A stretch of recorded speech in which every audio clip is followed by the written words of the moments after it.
And with time passing so rapidly nowadays, I mean, it's a miracle that anything is still going. Like, hi, I'm Evie, and welcome to Evie's Acres, where we encourage you to grow a garden and raise and prepare your food as naturally as possible. good morning. So I figured today I'll just take you through, sorry, the camera's a little wobbly there, but I'm gonna just take you through a little bit of my morning routine and what that largely entails. Show you here. Say hi, Nala.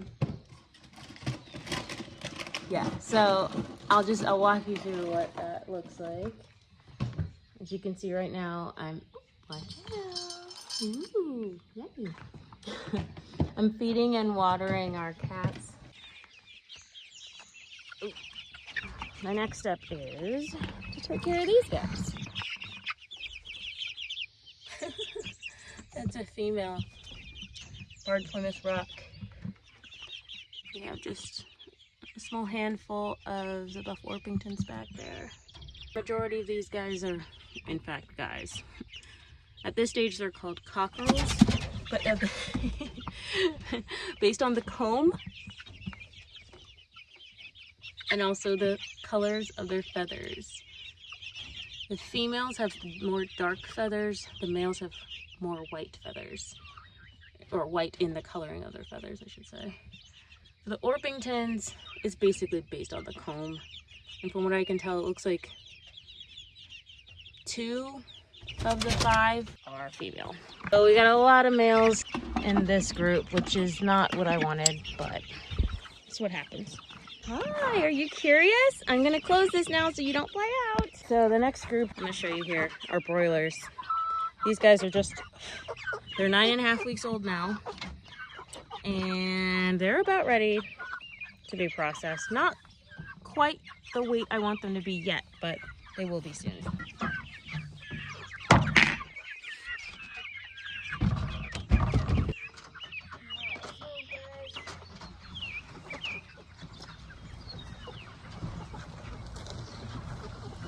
So it's important that they be moved every day. I try to move them twice a day. Sometimes I forget or run out of time, or if, we get home late from being out, I won't do it. But for the most part, I try to move them twice a day, once in the morning, once in the afternoon, because all those guys do is eat, drink, and poop. And it's a lot. I really want to make sure that they're not just hanging out in their own waste. All right, so I'm gathering up all the water containers. That's pretty much what I do in the first 10 minutes or so. Just gather and refill the water containers. And as usual, a couple of these girls decided to be rebellious. Go inside. Go inside. I don't want to go inside, but I'm gonna go inside. And I'm gonna go deal with our roosters right here and just check. Okay, you guys are kind of in the way. I can't see. Move out of the way so I can see. Yeah, your water vessel. Well, you have water in there. It's just, no, you're good. All right. Now for the ladies. They still have water and it's clean, but I'm gonna have to replenish their 5-gallon. Let's see if you see it. Their 5-gallon water container will have to be replaced. Oh my goodness, girls, why are you laying out here? You have a nesting box. What is this? You have a beautiful nesting box after, oh, it's because of her. This one right here, y'all, this girl right here, she has been broody for weeks, and it's ridiculous because the ladies haven't had access, or I should say the roosters haven't had access to the ladies in months. So she's sitting on infertile eggs. I think I mentioned in a previous video that, and I don't know how people know this, but supposedly, from my research, hens can hold sperm from roosters for up to 30 days. So they could, not be around a rooster for 30 days and then lay fertilized eggs and hatch them out. But like I said, the roosters have been isolated from the girls for over 2 months. So what's she doing? She's just broody. She wants some babies. She wants to raise some chicks. She just doesn't understand it's her time. Oh, another thing I forgot to mention with the broilers. I used to have both of these actually in there with them. They drink a lot, they eat a lot. But what I found is actually better for me, for my awareness, is to give them just one of these gallon containers. And then every couple hours I'll check. And yes, it does require more work on my end to refill it. But I just like knowing that they are staying hydrated, especially given that the temperatures have been warmer as of late. Like right now it's not quite 60 degrees. I think it's like 58 or 59 degrees Fahrenheit right now, but it has been warming up into the 70s and like upper 70s here, which feels really warm to us. It's funny, my son and I joke all the time now that we don't know how we survived living in Florida for 9 years, where right now it's in the 90s. It's like 85% to 100% humidity, and I'm just like, the thought of that, nope. But anyway, I know, to each their own. So all that to say, yeah, we've just been giving one of each of these to those 2 separate flocks. And the truth of the matter is too, with the broilers, as I mentioned, they're going to be processed within the next week and a half or so. So it's not going to be much longer that, I'll have to keep checking their water. So, I don't mind. It's what I said. If you don't already have one, I strongly recommend getting a reliable attachment for your hose that has, these different kinds of settings, because these things come in so conveniently when it comes to cleaning things like this. And I can't imagine, honestly, doing things around this homestead without just this attachment on my hose. Makes such a difference. Maybe I'll put together a little compilation of top 10 things for a homestead. If you've been following this channel for a while, you already know I like to use apple cider vinegar in water as a supplement for my chickens, and there are a number of reasons for that. If you'd like to find out what some of those reasons are, be sure to check out this free download that I have available.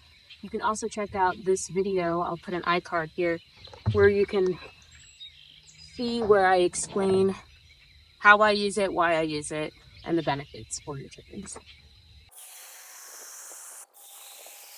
So our first delivery this morning is actually going to be for the broilers.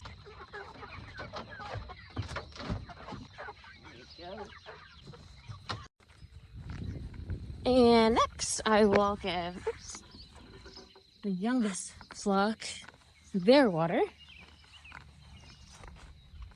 These guys also need a refill on their food, so I'll do that in a moment. But first, I need to move them as well. There you go, there's the water. Hi, Rocky, welcome back. Time to get the feeding frenzy done and over with. I prefer to work on serving the hens their fermented feed first, because there's so many of them and they can get really annoying. Ugh. I'm gonna have to put you down in order to open this bucket.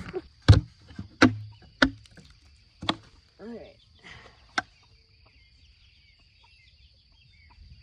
These guys have been enjoying some fermented feed for several months now.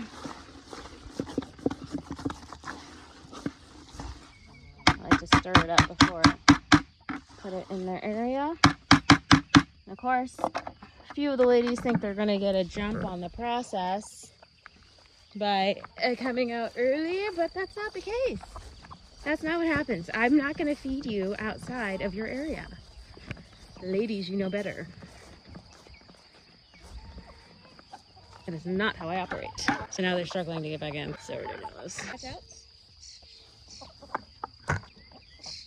I don't mind having some of the feed still in there because it'll still have that good yeast and bacteria that'll help the next batch ferment quickly and help maximize nutrients that they get in their feed. Hi, Natasha. But yeah, all I do is I just kind of spray down what's in there into the bucket. 2 scoops of it. Probably 5 or 4. I'm sure that once we have our garden truly up and running with items for them to eat, like corn, zucchini, all those good things, that we'll be able to reduce the amount of feed that we're bringing onto the property, or purchasing outside of the property. That'll be nice. As you can see, I have 3 buckets here. Whatever bucket is closest to the chicken area is the one that they're going to receive next. And so I'll leave the most recently mixed one furthest away. Nature Crest, this is what I feed my chicks for their chick starter and the grower that I use for the broilers. So the broilers have been on this 100% of their lives. Well, ever since we got them. The reason I didn't fill this one up all the way is because these little guys just don't eat nearly as much as the big guys do. And so finishing off that bag, this will probably carry them for a couple days possibly. I mean, they eat, but they don't eat nearly as much as the broilers. I have to fill the broilers container. All right. So, and then I have a little bit of feed here to give to the roosters. They already know what's coming, so they're getting very excited about it. Definitely a survival of the fittest type of situation right here, which again, I don't quite mind because again, I want them to be as big as possible. I mean, I'm looking for meat here. That's why they're here, to give us meat. So eat away. Their water's already about halfway empty. So I'll be back in a couple hours. It's actually maybe an hour to check on that. In my last newsletter, which if you're not subscribed to that yet, what are you waiting for? Go ahead and just click the link. It'll be in the first post and also in the description for this video.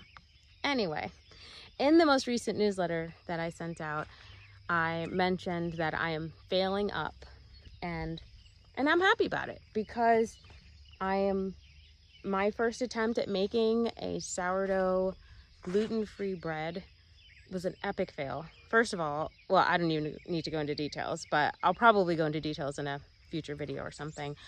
But it was a fail, and it just forced me to do a lot more detailed research on what it takes to create a gluten-free starter and the differences between that starter and the starters I have been using, as well as differences in what's required to be in the actual bread itself. And so those are all things that I think have been phenomenal for me to learn from, because within the span of a week, I failed at making gluten-free bread. And then now I hope, I'll find out later this afternoon, if I successfully baked 2 gluten-free breads from 2 separate gluten-free starters, 2 different gluten-free starters. So I'm really hopeful about that. I'm really excited about what's to come with that. I also feel as though I believe I'm failing up with this garden as well, because there are a number of reasons why, but one of the main reasons is because I am dealing with pests that we did not deal with last year at all. And I still don't know what to do about them, but it is forcing me to, again, reevaluate. Okay, what is it that I really want to plant? Where do I want to plant it? And are these pests going to be all over it? And if so, is there a another plant that I could use to distract them. But in terms of the delay, what I consider a delay, the truth of the matter is it was actually around this time last year that I actually started gardening. And my hope for this year was to begin a sort of greenhouse. Well, two things. I wanted to have sort of indoor seed sowing going on, and with all the lights and the trees and all the things, and then to have sort of a transition space, like a mini greenhouse. Actually, I really wanted to have a large high tunnel initially, but resolved that I would use a mini greenhouse instead. And then I've learned through this process, I don't like starting seeds indoors. It's just not for me. So direct sowing into raised beds or even directly into the soil here in Northeast Tennessee, I'm finding that, and I confirm this also with my neighbors, that sowing seeds directly, or even if you go and buy plants locally, doing that here in the months of May and June, it's great. You still have plenty of time. I know that part of the challenge for me too is, and I know I keep referring to Florida, it's just that is where my son and I spent his formative years. It's almost 10 years of his life. And so, which is also a good chunk of my life. Since we had such a long growing season there, I just got really accustomed to, succession planting for quite a while, and, just sort of the rhythm of that. Here, it's not quite as long, but it's definitely not a super short growing season either, compared to other growing zones. So again, I'm really grateful for all of those things, all of those lessons. Now that I know that indoor seed sowing is just not for me, and that direct sowing and or sowing seeds and just having them, even if they are growing up as seedlings, in trays outside, like I did last year on those shelves, I think that just works better for me. So that's what we're going to be doing from now on. That is the plan, and I'm very happy about that. So as far as what I plan to grow, and also what I'm going to do with this space right here that you can see, basically I need to clean all those seed trays out and just let them dry out and just be ready for next year, because I'm not going to use them this year. But we have quite a bit of lumber in our garage, and I'll be using that to build, I think we're going to build either 3 really long raised beds or 6. Well, they'll still be larger than the ones we currently have set up, but or 6 that are about half the size.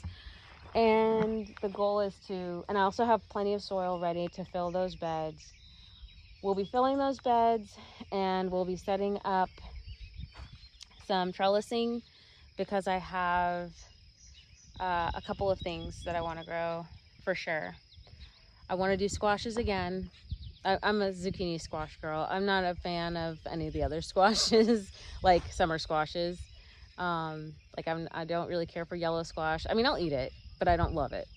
Pan squash, I think is what it's called. It's okay, but I don't love it. So yeah, definitely zucchini squash. Definitely some cucumbers, tomatoes. As many herbs as I can get out there, as many as I can. And then, and flowers too. More nasturtiums and more marigolds. Anything like that can help with the pollination. A big one is we're gonna grow corn this year, and I think what I'll do is I'll actually grow 2 varieties of corn. Obviously, well, I shouldn't say obviously. I won't be growing them in the same area because I don't want them to cross-pollinate with each other. I haven't figured out exactly where I want to place the second block of corn yet. I may place it somewhere near the orchard or somewhere else. I haven't figured it out yet, but one of those corn crops will be specifically dent corn, which the intention is to dry that out and set it aside as corn that can be fed to our chickens and hopefully future livestock. Not necessarily all from this season, but just in the future. We can feed that to our chickens and other livestock. And then the other will be just more of a traditional yellow sweet corn. I have probably 10 different corn varieties in my seed box. But I have the space to plant it all. But I don't have the time. I just don't have the time to do it all. So I am trying to rein it in and focus on what I can do. So yeah, so I think that's kind of it, really. Oh, peppers. Definitely sweet peppers and hot peppers. Those are absolutely on the list. And then we're going to throw in some amaranth like we did last year. We're going to grow that again to help distract some of the bugs, squash bugs, from our squashes. Speaking of squashes, in addition to zucchini squash, another one, or I guess a couple other things I want to grow in that family are pumpkins and butternut squash. I'm not sure yet if I want to do spaghetti squash again. I felt like the spaghetti squash ended up pretty much just going to the chickens, which is fine. But I think if I end up doing spaghetti squash again, I may actually just plant them kind of near where the chickens are. Like, I don't necessarily want it to take up our kitchen garden space. Our orchard still needs to be planted. I mean, I'm not even embarrassed to say, it just hasn't worked out between balancing the time and the weather and the energy to get it all done. You know, with running a couple of businesses and still working in the corporate world.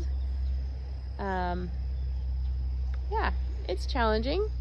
Mothering, maintaining a property, like, you know, things have been delayed. But you know what? Everything is still green. I still see leaves on all of the plants, so I'm encouraged by that.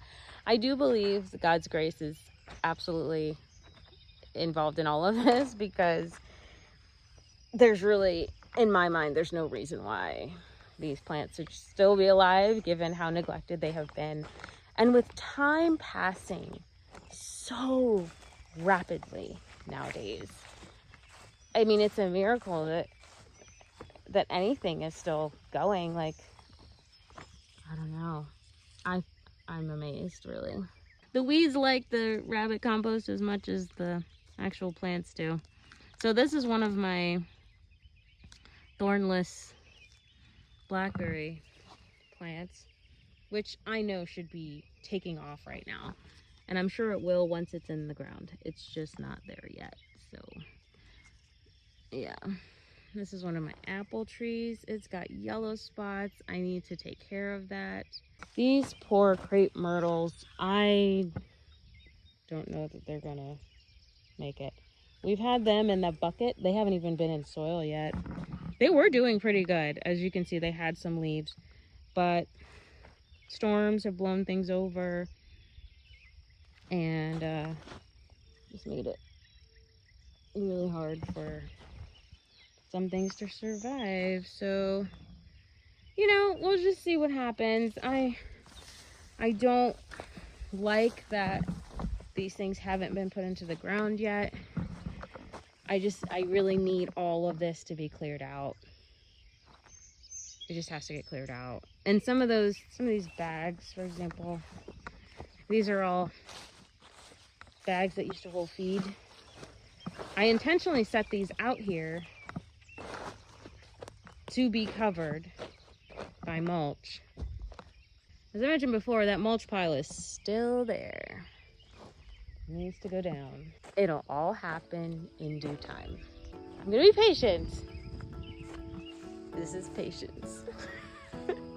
So anyway, I know this is kind of a hodgepodge video, but again, I just kind of wanted to give you guys an overview of how our mornings go, and really just kind of what was going on today, like this morning. So yeah, but I'm really excited about getting this garden up and running.